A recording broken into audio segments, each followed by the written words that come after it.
Alimony or spousal maintenance, it's yet another component of your divorce process. It differs in calculation between the state of Kansas and the state of Missouri. In the state of Kansas, we have family law guidelines that tackle the calculation of spousal maintenance or alimony, which typically would be a difference in party or spouse's income times a certain percentage depending on the county that you live in, typically calculated for the 1/3 of the marriage. In Missouri, on the other hand, the court does not have a specific guideline or formula to help the court in calculating spousal maintenance or alimony. The party seeking spousal maintenance in Missouri has to demonstrate to the court that they lack sufficient assets awarded in a marriage to meet their reasonable needs and are unable through appropriate employment to meet their reasonable needs. In making alimony determinations, one of the things that the court looks at, and a thing that I particularly think is incredibly important, is the analysis of need and ability to pay. Almost always, people have a need for alimony.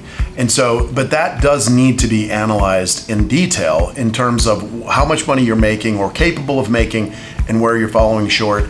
And the same holds true on the other side. Just because you have a need doesn't mean there's money that's coming out of the marriage to satisfy an alimony obligation. So we need to make sure that the opposing party has the ability to pay. What is so then becomes even more important is the budget that you have together. And people hate the word budgets. They hate doing budgets.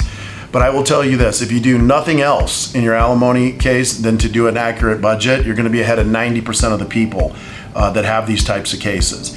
So our firm specifically will give you a budget. Our paralegal will go through the budget with you, and it needs to be accurate. It needs to capture all of your income, all of the expenses that you have, and all of the expenses that you might not think about. So a lot of people don't realize, hey, I'm going to have to buy clothing every year, new clothing, or I may need to have a certain amount of money to put in my retirement, and things like that. So in the beginning of a case, you also do a financial affidavit of some form or another, whether it's Missouri or Kansas, and you need to make sure those things are in line, that initial disclosure and your budget. If you've forgotten something, you can make adjustments on that. But the court is always going to look at need and ability to pay, and that's why budgets are so important in the alimony process.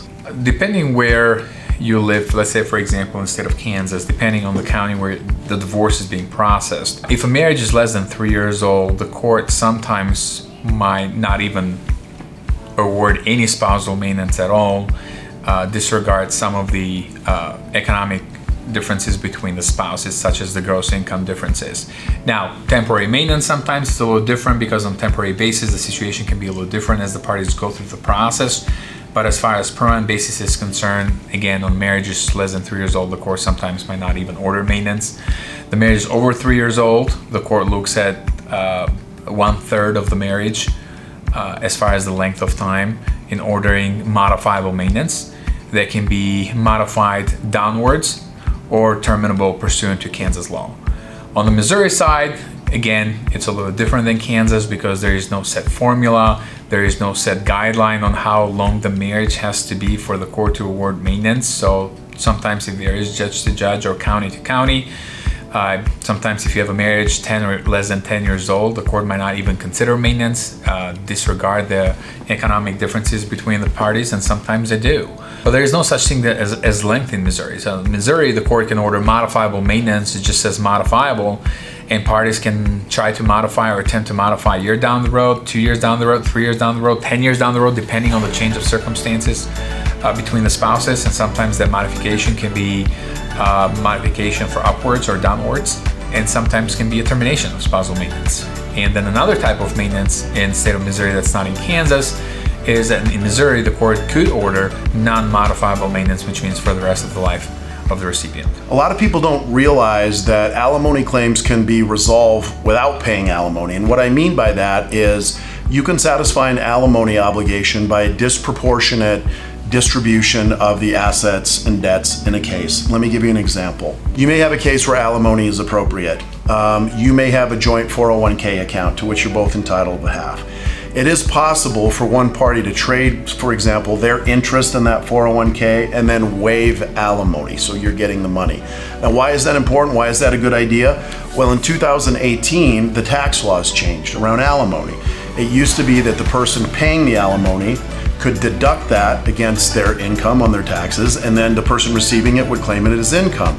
That was a huge advantage because you shifted the tax burden. If you had somebody in a 40% tax bracket, you could shift it down to the spouse who was maybe not making as much money and paying only 15% of tax.